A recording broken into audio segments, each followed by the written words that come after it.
교회의 움직임이란 그런 제목인데요. 여러분, 교회는 움직여야 됩니다. 그렇죠? 근데 그 움직임이 영적인 움직임, 또 우리 생활 속에서 거룩한, 정결한 그런 모습의 움직임이 되면 얼마나 좋을까, 그런 상상을 해봅니다. 여러분, 교회는 적어도요, 은혜를 경험한 자들이 있는 곳입니다. 모인 곳입니다. 물론 다는 아닐 거지만 그래도 거의 90% 이상이 하나님의 은혜를, 예수님의 은혜를 경험한 자들이 함께하는 곳이 어디냐면 교회입니다. 그런 교회가 하나님께서 주신 그 은혜가 무엇인지를 좀 깨달아서 고백할 수 있는 그런 모습이 되면 좋습니다. 이런 노래 가사가 있죠. 내가 이 땅에 태어나고 또 어린아이 시절과 지금까지 숨을 쉬며 사는 것이 뭐라고요? 은혜다. 그뿐이 아니죠. 아침에 해가 뜨고 저녁에 노을, 그리고 봄의 그 꽃향기와 가을의 열매, 그리고 변하는 계절의 모든 순간이 당연한 것이 아니라 하나님의 은혜입니다. 이런 가사가 있죠. 또 하나님의 자녀로 살면서 오늘 찬양하고 예배하는 삶, 당연한 것이 아니라 하나님의 은혜입니다. 우리가 이렇게 소소한 것들까지도 다 하나님의 은혜임을 우리는 경험하고 있습니다. 그러면서 우리가 읽지는 않았지만 4장 7절에 가서는 이렇게 이야기하거든요. 우리 각 사람에게 그리스도의 선물의 분량대로 은혜를 주셨나니. 그러니까 은혜를 주셨어요. 그런 일반적인 삶에서 보편적인 은혜 말고도 우리 각 사람에게 다 은혜를 주셨다는 거예요. 다만 우리가 그걸 깨닫지 못하는 경우가 있는 거죠. 그리고 그 은혜의 정도는 분량대로. 어떤 사람은 더 크다라고 말할 수 있고, 나는 은혜가 그렇게 크지 않은 것 같은데, 이렇게 말할 수도 있습니다. 그러나 하나님께서는 분명히 그리스도의 선물의 그런 분량대로 은혜를 주셨다라는 겁니다. 그거를 우리는 꼭 기억해야 돼요. 그런데 이런 것을 분량대로 각자에게 이 주신 은혜가 오늘 이 에베소서에서는 뭐라고 이야기하냐면, 에베소서는 우리가 흔히 알고 있지만 교회론입니다. 교회에 관한 부분이기 때문에 이 각각 주신 은혜가 뭘로 표현됐냐면 직분으로 표현을 됐습니다. 근데 이 직분이 안 중요한 것 같으면서도 중요하고 중요한 것 같으면서도 더 중요한 게 있습니다. 이런 것들이 뭐냐면 직분에 우리가 너무 집착하면 안 되는데, 오늘 읽진 않았지만 교회의 이 직분을 그 당시에는 사도도 있었고, 또 어떤 사람은 선지자로도 있었고, 어떤 사람은 복음 전하는 자도 있었고, 어떤 사람은 목사로, 또 어떤 사람은 교사로 삼으셨다, 이렇게 표현을 했어요. 그러면 직분을 준 게 중요할까요? 직분을 준 이유가 중요할까요? 직분을 주신 이유가 중요하다는 거예요. 그래서 각각의 사람들에게 분량의 은혜, 그 분량대로 은혜를 주셨다라는 거예요. 그래서 삶에서 더 큰 은혜를 경험한 사람은 내가 하나님께 모든 걸 드리겠습니다, 내가 하나님께 내 몸까지 바치겠습니다, 이렇게 말하는 거예요. 또 그렇지 못한 사람은, 은혜의 어떤 정도가 조금 작다고 느끼는 사람은 그냥 삶에서 제가 빛과 소금의 삶을 살겠습니다, 뭐 이런 표현도 쓰는 겁니다. 이런 것들을 볼 때 직분을 목사와 교사와 선교사나 또는 집사나 이런 직분으로 허락하셨는데, 근데 그렇게 허락하신 이유가 뭘까라는 거죠. 두 가지가 있습니다. 그렇게 허락하신 이유는 봉사의 일을 하게 하려고 그렇게 주셨다라는 거예요. 12절에 가면, 4장 12절에 가면 이렇게 되어 있습니다. 이는 성도를 온전하게 하여 봉사의 일을 하게 하며, 바로 이겁니다. 봉사의 일을 하게 하기 위해서, 그를 온전하게 하기 위해서 이런 직분을 주셨다라는 거고요. 각각의 분량대로 각자에게 주신 은혜가 있다라는 겁니다. 또 하나가 뭐냐면 그 뒤에 이어서 이렇게 표현하고 있습니다. 그리스도의 몸을 세우려 하심이라. 봉사의 일을 하게 하고 또 그리스도의 몸을 세우려 한다. 한 몸이라고 하잖아요. 교회는 몸을 세우려 한다라는 건 뭘까요? 되도록이면 이탈자가 없도록 만들라는 거예요. 여러분, 이 몸이 어떻게 분리될 수 있습니까? 저는 머리와 지금 이 몸통, 이 손과 발 모두가 다 하나야, 하나. 이렇게 한 몸입니다. 그 한 몸을 세우려고 그런 직분을, 그런 은혜를 허락하셨다라는 거예요.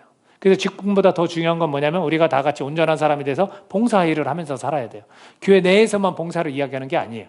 삶의 자리 가운데 내가 할 수 있는 일, 도울 수 있는 일 돕는 거예요. 우리 아까 대표 기도할 때 우리 형제가 뭐라고 했습니까? 태풍으로 피해를 입은 사람들 의료해달라. 그죠? 그들이 마음에 위로를 받을 수 있는, 그게 바로 뭐겠습니까? 우리가 직접 도울 수 있는 그런 일들을 해야 되는 거예요. 기도라도 그렇게 우리가 해야 되는 거고요. 우리가 물질을 보낼 수 있으면 물질이라도 보낼 수 있어야 되는 거, 또는 이 몸으로 이웃들을 도울 수 있는 거, 이런 일들을 삶에서 또 교회 공동체 내에서 할 수 있어야 되는 거고요. 또 하나는 그리스도의 몸을 세워가는 이 두 가지 일 때문에 그렇습니다. 그래서 되도록이면 몸에서 떨어져 나간 사람, 이탈자가 없도록 만들어야 돼요. 근데 오늘날 우리 교회들을 보면 이 몸에서 좀 떨어져서 독립적으로 혼자 신앙생활을 하고 있는 분들이 간혹 계세요. 교회 안에 있으면서도 주일날 예배를 오고 모임에 참여를 하면서도 이상하게 전체적으로 이렇게 한 몸이라는 그런 삶을 살지 못하는 분들도 있다라는 거죠. 그래서 이런 직분을 통해서 그런 분들을 하나 되게, 한 몸이 되게 만들어 간다라고 말씀하고 있습니다. 교회를 우리가 두 가지로 흔히 표현할 수 있습니다. 조직체하고 유기체다. 사실은 유기체 안에 조직체라는 내용이 들어있긴 합니다. 그래서 제가 구분하기 쉽게 조직체는 설명하면 틀입니다. 일정한 틀, 어떤 형식, 이런 부분이 반드시 있어야 돼요. 그래서 질서, 그래서 우리가 뭔가를 정하고 그 룰 안에서 계속 움직이는 거, 이런 부분들이 조직체의 모습이 있습니다. 또 하나가 있습니다. 유기체가 있습니다. 유기체를 간단하게 설명하면 이렇습니다. 각 부분이 일정한 목적 아래에 하나로 통일되어 이루어져 있어 부분과 전체가 긴밀한 관계를 가지는 조직체. 그러니까 우리가 유기적인 공동체를 교회라고 그러는 거예요. 조직체도 있지만 이 조직체를 포함한 유기적인 공동체를 교회라고 하는 거예요. 긴밀하게 서로 연결되어 있는 거예요. 어떤 목적 아래에서 예수님의 제자로 사는, 하나님의 자녀로 사는, 하나님의 백성답게 사는 이런 모습으로 서로 연결되어 있는 거죠. 그래서 부분과 전체가 연결이 되어져야 하는 거예요. 부분은 서로 다른 삶을 살고 서로 다른 환경 속에 있지만 결국에는 그것이 긴밀한 관계를 가지는 조직체로 되는 것이 교회입니다. 그래서 이 두 가지를 좀 기억하면서 이런 교회가 다음과 같은 움직임이 있다면 얼마나 좋을까라는 거예요. 자, 어떤 움직임이냐면 첫 번째는 4장 1, 2절 같이 한번 읽어보겠습니다. 4장 1, 2절. 자, 시작. 그러므로 주 안에서 갇힌 내가 너희를 권하노니 너희가 부르심을 받은 일에 합당하게 행하여 모든 겸손과 온유로 하고 오래 참음으로 사랑 가운데서 서로 용납하고. 자, 이게 교회가 이런 움직임이 있다면 얼마나 좋을까라는 거예요. 지금 사도 바울은 에베소 교회를 향해서 지금 편지를 쓰고 있는데 어디에서 이 서신을 보내고 있습니까? 감옥 안에서. 감옥 안에서 지금 갇힌 자로서 지금 그 에베소 교회에 있는 교회에게 이런 내용을 쓰는데, 우선은 이 교회가 이런 움직임을 가졌으면 좋겠다라는 게 뭐냐면 부르심을 받은 일에 합당하게 행하여. 자, 우리를 불렀죠. 이 부름이 뭡니까? 아까 표현했던 은혜예요. 은혜. 우리에게 주신 그 은혜가 있습니다. 그 은혜 때문에 우리가 그리스도인이 됐어요. 예수 그리스도의 은혜를 우리가 깨닫고 그리스도인이 됐는데, 그 부르심을 받은 일에 합당하게 행하라는 얘기는 뭐냐면 그리스도인답게, 하나님 백성답게 행동을 해야 된다는 건데, 그 행동하는 부분이 뭐냐면 모든 겸손과 온유로 해야 하는 거예요. 겸손과 온유로. 여러분, 우리가 겸손하고 온유해야 돼요. 모든 우리의 행동과 우리의 삶의 모습은 겸손하고 온유해야 돼요. 겸손은 뭐겠습니까? 우리가 유교적인 겸손을 항상 이야기하지만 내가 그냥 얌전하게 입는 거 겸손이 아니에요. 겸손은 뭐냐면 모든 것이 하나님의 은혜고 하나님 앞에 나의 모든 삶의 모든 것들을 드립니다. 이게 겸손이에요. 하나님 뜻대로 하십시오 라고 내어드리는 게 겸손이에요. 이 겸손의 표본이 누구냐면 예수님이잖아요. 하나님 뜻대로 하라고. 그리고 온유해요. 온유는 뭐겠습니까? 이런 온유는 부드러움이라는 게 있어요. 우리 마음의 부드러움, 언어의 부드러움, 생각의 부드러움들이 있는 게 온유예요. 그래서 우리가 자녀들을 낳을 때 이름을 온유라고도 많이 지어요. 그런 온유함을 좀 가지라고. 그래서 우리가 겸손과 온유로 삶을 살아가라, 그렇게 말씀해주고 있습니다. 그런 것을, 겸손과 온유를 바탕으로 사랑을 해야 되는 거예요. 오래 참음으로, 인내로 사랑 가운데서 서로 용납하고. 사랑이 있어야만 하는 것이 뭐냐면 바로 서로 용납이라는 부분이에요. 자, 우리가 교회의 움직임 가운데 무슨 모습이 있어야 되냐면 용납이 있어야 돼요. 서로 용납해야 돼요. 받아주라는 거예요. 용서하라는 거예요. 그 사람이 어떤 일을 했든지 간에 우리는 그 상대의 편에 서서 이해하려고 하고 그것을 그리스도의 은혜로, 그리스도의 사랑으로 덮어주려고 해야 되는 거예요. 근데 그것이 교회의 움직임이 되어야 한다라는 거죠. 누구든 서로 용납하는 부분이 있다면 많은 것들이, 관계가 어떻게 해요? 유기체적인 그런 공동체로 잘 한 몸을 이룰 겁니다. 근데 우리가 용납이 없으면 안 돼요. 서로 반목하고 서로 자기 주장을 하고 자기 기준으로 말하고 자기 신앙관을 자꾸 관철시키려 하고 이런 모습이 있다면 그 공동체는 한 몸을 세워가기가 어려운 거죠. 그래서 이 서로 용납하는 것이 필요합니다. 우리 서로를 한번 바라보십시오. 내가 당신을 받아들입니다 하고 고백해 볼까요? 시작. 내가 당신을 받아들입니다. 받아줘야 되는 거예요. 하나님 앞에 죄인으로서 온 사람들을 우리는 어떻게 해요? 받아줘야 되는 거예요. 그런 용납함이 교회의 움직임이 되어야 한다라고 권해주고 있습니다. 그런데 그 교회의 용납, 서로 용납하는 이런 훈련과 이런 모습이 어디까지 가야 되냐면 가정으로 옮겨가야 된다고 믿습니다. 여기에서 훈련받고 한 몸에 이 하나님의 그 교회의 모습을 그대로 가지고 어디로 가요? 가정으로 가는 거예요. 가정으로 가면 형제들끼리 어떻게 해야 돼요? 서로 용납해야 돼요. 부모님이 실수하고 잘못했어도 어떻게 해요? 받아들여야 되고 자녀가 죄를 짓고 실수했어도 어떻게 해요? 받아줘야 되는 거예요. 혈육이기 때문에 더 받아주기가 쉬울 수도 있지만 실상은 그렇지 않아요. 우리 가정들이. 용서를 못해요. 나 부모님 용서 못하겠다. 형제끼리 서로 나 우리 형제, 형 용서 못하겠다. 동생 용서 못하겠다. 누나 용서 못하겠다. 왜? 나에게 피해를 줬으니까. 나의 상처를 줬으니까. 이렇게 이야기한단 말이죠. 근데 교회에서는 그걸 우리가 배워요. 그러면 신앙인이라면 그리스도인이라면 이거를 오늘 배워서 이것을 훈련하고 이 모습을 갖추는 거예요. 교회에서. 그 다음에 이렇구나라고 그걸 가지고 어디로 간다고요? 가정으로 가는 거예요. 가정으로 가서 내가 그리스도로부터 받은 누린 이 인내의 사랑으로 우리의 가족도 어떻게 해요? 용납하는 거지. 용서하는 거죠. 겸손과 온유의 이 바탕을 가지고 가정으로 가는 거죠. 우리가 한가위 명절을 보내면 꼭 가족 간에 그런 어려움들이 생겨요. 사건 사고가 생기고 아직까지 저는 뉴스는 접하지 못했지만 꼭 그게 너무나 안타까워요. 근데 한두 가정이 아니에요. 사실 참는 것뿐이지 이 속으로는 벌써 다 살인하고 그랬을 거예요. 근데 우리가 그리스도인들은 어떻게 되냐면 바로 그게 빛과 소금의 삶 아니겠습니까? 그렇게 서로 용납하는 것을 가지고 어디로 가라고요? 가정으로 가지고 가는 거예요. 가정으로. 별거 아닌 것 같다 투덜투덜대고 별거 아닌 것 같다가 윽박지르고 별거 아닌 것 같다 큰 소리 내고 별거 아닌 것 같다 욕하는 거예요. 가정은. 교회에서 이런 훈련들이 안 돼 있으니까 교회에서 이런 인내의 사랑을 외치면서도 우리 그게 몸에 익숙하게 배어 있질 않으니까 그게 성숙해 가는 건데 그러니 전도가 되겠습니까? 그러니 복음 전파가 원활하게 되겠습니까? 안 되는 거죠. 그래서 교회가 중요한 거예요, 여러분. 머리 대신 예수님 따라 우리가 붙어 있는 자들이기 때문에 이 예수님의 명령대로 우리는 움직이는 사람이기 때문에 이 명령을 몸에 우리가 이렇게 익숙하게 배어 있으면 그대로 가정으로 가지고 가는 거예요. 그런 삶까지 우리는 살아야 되는 줄로 믿습니다. 이런 교회의 움직임 얼마나 좋습니까? 우리 가정들도 보면 전도해야 될 대상들이 있어요. 그 가정들 가운데 그들을 위해 우리가 기도하지만 정작 정말 중요한 사람은 그 가정의 혈육 구성원이에요. 한 사람의 크리스천이 그쪽으로 들어가서 지금처럼 이와 같이 교회의 이런 공동체 모습을 여기에서 이루어가면 자연스럽게 교회를 나가 집으로 갈 때 거기에서도 할 수 있다라는 거죠. 그것을 저는 우리 교회의 움직임으로 받아들였으면 좋겠습니다. 이런 교회가 되었으면 합니다. 두 번째는 뭐냐면 3절, 4장 3절입니다. 같이 읽겠습니다. 4장 3절. 자, 시작. 평안에 매는 줄로 성령이 하나 되게 하신 것을 힘써 지키라. 여러분, 교회가 누구를 초청해서 왔어요. 근데 그 교회를 딱 보는데 야, 저 교회 하나인 것 같아. 되게 이렇게 다정하고 서로 대화하고 그냥 이렇게 처음 온 사람이 딱 이 자리에 앉아가지고 보는데 이렇게 뭔가를 느꼈어. 되게 행복해 보여. 그리고 서로 되게 막 서로 웃고 대화하고 너무나 자연스러워. 그러면 첫 느낌이 어떻겠습니까? 내가 저 교회를 또 한 번 가고 싶다라는 느낌이 들겠습니까? 아니면은 저 별로 가기 싫다라는 느낌이 들겠습니까? 아마도 기회가 된다면 다시 한번 오고 싶다. 이런 느낌이 들 거예요. 근데 왔어요. 냉랭해.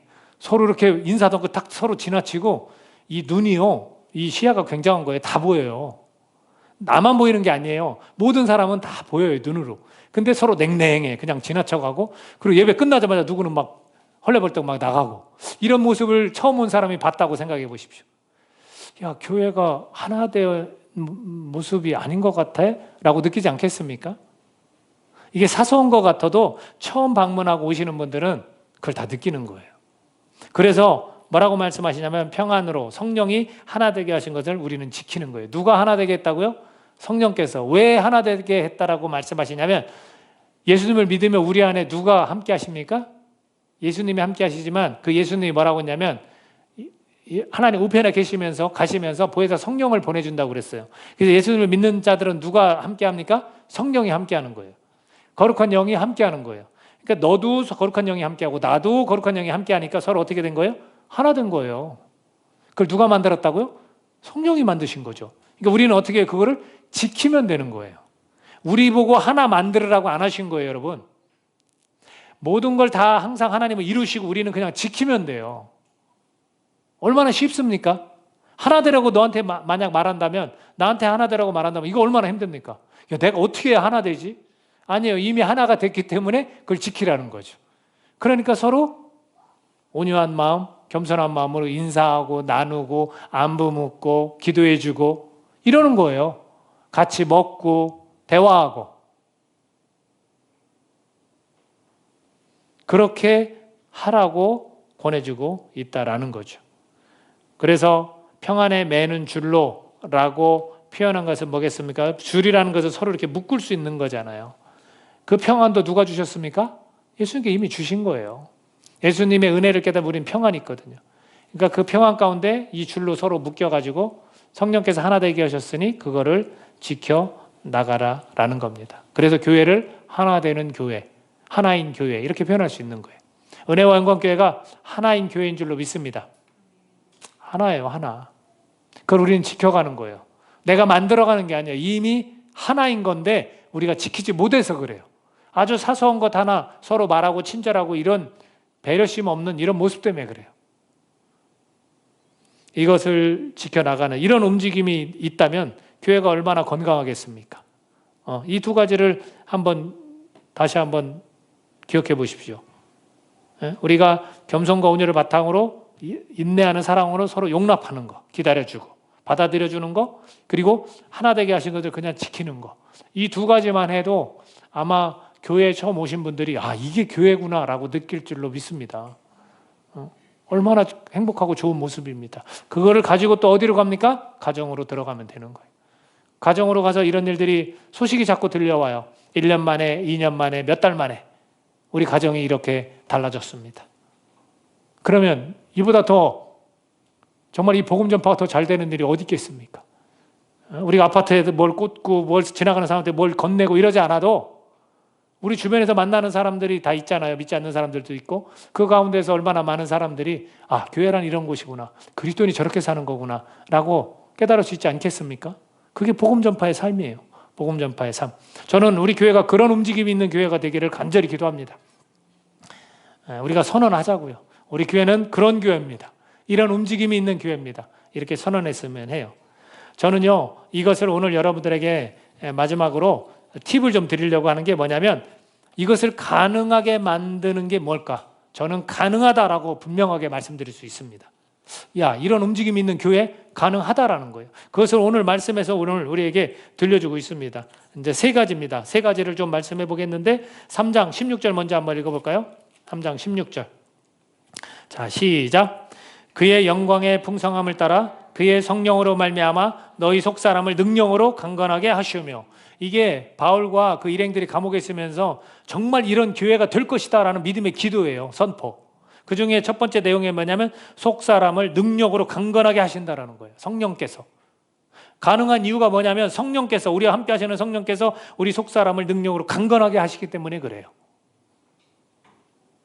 여러분, 제일 중요한 게 뭐냐면 겉의 이 모습이 아니라 우리 이 내적인 내면이 튼튼해야 우리가 이런 일들을 할 수 있지 않겠습니까? 서로 용납할 수 있는 것이고 내적으로 튼튼해야 우리가 하나 되는, 그것을 지킬 수 있는 거예요. 사람의 생각과 감정의 기복 때문에 우리가 못하는 경우가 너무 많잖아요. 근데 내 속사람이 강건해지면 어떻습니까? 할 수 있다라는 거죠. 그래서 우리가 서로 축복해 줄 때 우리 이 속사람, 내면이 강건해지기를 우리가 축복을 해주는 거예요. 겉에는 중요한 게 아니에요. 이 내면이 튼튼해야 되는 거예요. 그래야 겸손과 온유와 오래 참음을 주님께서는 허락해 주신다. 이게 능력이에요. 지금 속사람을 능력이라고 했는데 능력은 뭐예요? 겸손과 온유와 오래 참음을 허락하시는 게 능력입니다.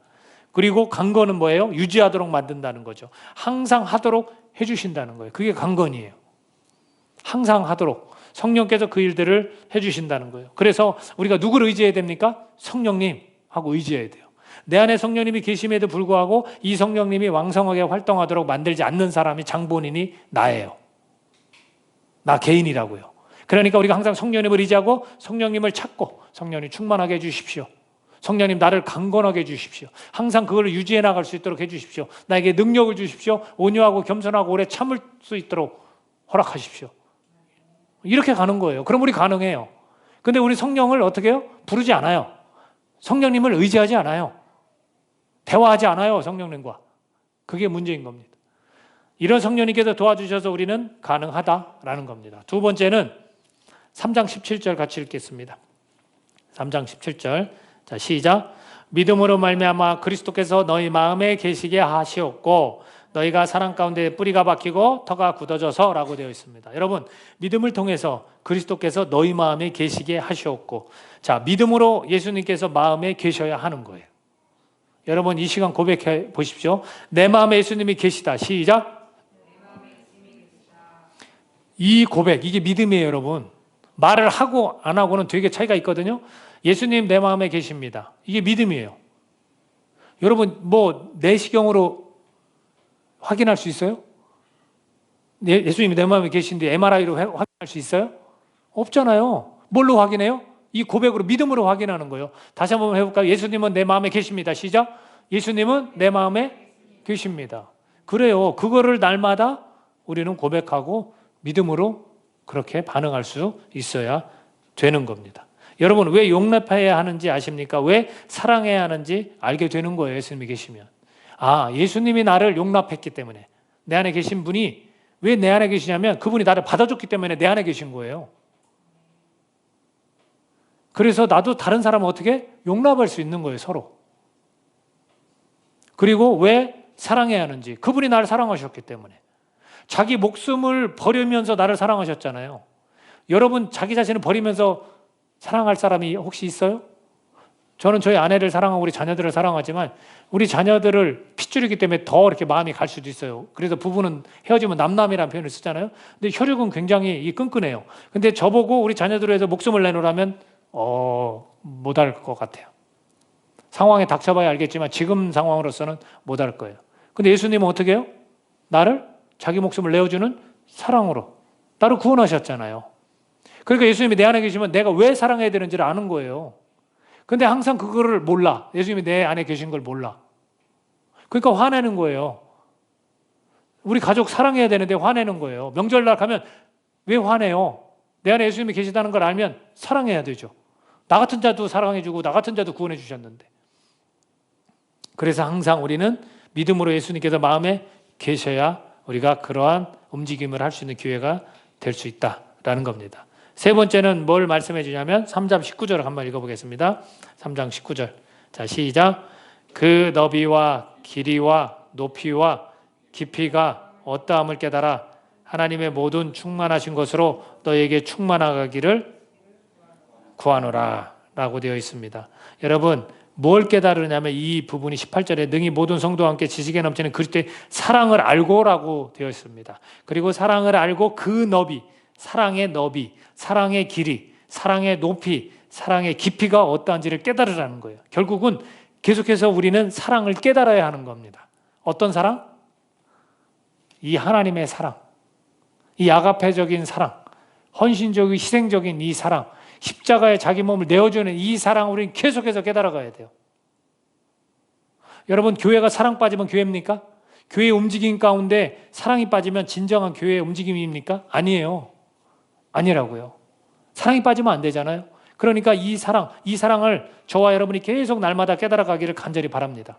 그러면 이 사랑을 깨달으면 이 끝에 대목에서 뭐라고 하냐면 충만함도 경험할 수 있다는 거예요. 모든 충만함, 모든 충만하신 것으로 너에게 충만하기를 원하노라, 구하노라 그랬거든요. 그러니까 이 충만함도 이게 충만함이구나 라는 걸 깨닫게 되는 거예요. 무엇을 깨달을 때? 우리가 하나님의 사랑을 더 깨달을 때 그 충만함을 경험할 수 있다라는 겁니다. 여러분, 그래서 우리가 사랑의 너비가 어떠한지, 길이가 어떠한지, 높이가 어떠한지, 그 깊이가 어떠한지 이거는 무한대라는 거예요. 정해지지 않았어요. 우리 사랑은 어떻게 해요? 정해졌잖아요. 난 저기까지밖에 못해. 우리 정해졌다고요. 사람을 대할 때도 우리 정하지 않아요? 난 저 사람은 사랑 못하겠어. 정하잖아요. 하나님의 너비와 길이와 높이와 깊이는 정함이 없다. 그러니까 우리는 그걸 계속 깨달아가면 나의 사랑의 지경이 어떻게 넓어지는 거예요. 더 가는 거예요, 여러분. 사랑의 원천이잖아요. 그리스도의 사랑이. 그걸 우리가 알고 그것을 깨달아가야 돼요. 너비가 어떤지, 길이가 어떤지, 높이가 어떤지, 깊이가 어떤지. 여러분, 이 사랑 때문에 사실은 교회의 이 사랑 때문에 하나님이 영광 받으십니다. 사랑이 없는 교회를 하나님 영광 받으시지 않아요. 이 사랑 때문에 하나님은 영광 받으십니다. 저는 이 가능함, 교회가 이런 교회가 되는 것, 서로 용납하는 것, 하나 되는 것, 이것을 지킬 수 있는 것은 가능한 것은 바로 성령님, 예수님, 이 하나님, 이 삼위일체, 이 하나님을 우리가 찾고 부르는 것밖에 없습니다. 그것을 통해서 가능해집니다. 속사람을 능력으로 강건하게 성령님께서 해주시고 우리 마음으로 믿음으로 예수님이 나와 내 마음에 계신다라고 고백하고 계속해서 하나님의 사랑을, 그 아들을 우리에게 주신 그 사랑을 계속해서 우리는 깨달아가야 하는 겁니다. 이것을 3장 20절에서 뭐라고 말씀하는지 같이 읽어보겠습니다. 자, 3장 20절. 자, 시작. 우리 가운데서 역사하시는 능력대로 우리가 구하거나 생각하는 모든 것에 더 넘치도록 능히 하시리에게 라고 되어 있습니다.